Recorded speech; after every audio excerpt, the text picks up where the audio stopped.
ఇశ్రాయేలీయులను ఫరో నుంచి విడిపించేదానికి దేవుడు ఎవరిని వాడుకున్నారు? ఒక ప్రవక్తను వాడుకున్నాడు. ప్రవక్తలు they are the right hand of God. ప్రవక్తలు దేవుని యొక్క దక్షిణ హస్తము. దేవుడు తీర్పు తీర్చేదానికి దేవుని యొక్క దక్షిణ హస్తం ఎవరంటే ప్రవక్తలు. Prophets are the right hand of God.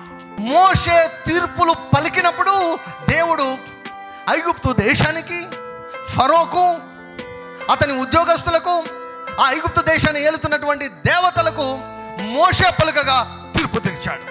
హల్లెలూయా. దేవుడు ఒక ప్రవక్త ద్వారా ఇశ్రాయేలును రక్షించాడు. ఇశ్రాయేలును భద్రపరిచేదానికి కూడా దేవుడు ఎవరిని వాడుకున్నాడు?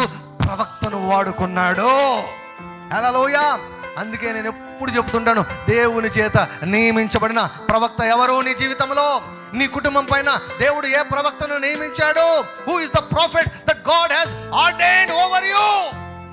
కొంతమంది నెలకొక సంఘం మారుతూ ఉంటారు, నెలకొక సంఘం మారుతుంటారు. Who is the God ordained prophet over you?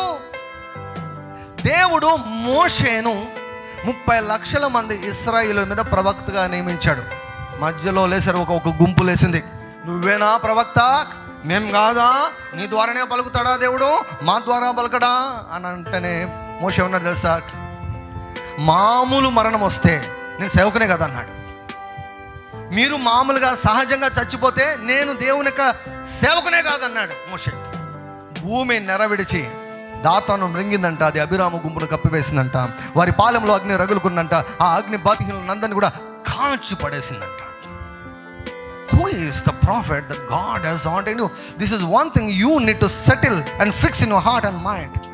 ఎందుకంటే ఆ ప్రవక్త ద్వారా నిన్ను విడిపిస్తాడు, ఆ ప్రవక్త ద్వారా నిన్ను రక్షిస్తాడు. హల్లెలూయా.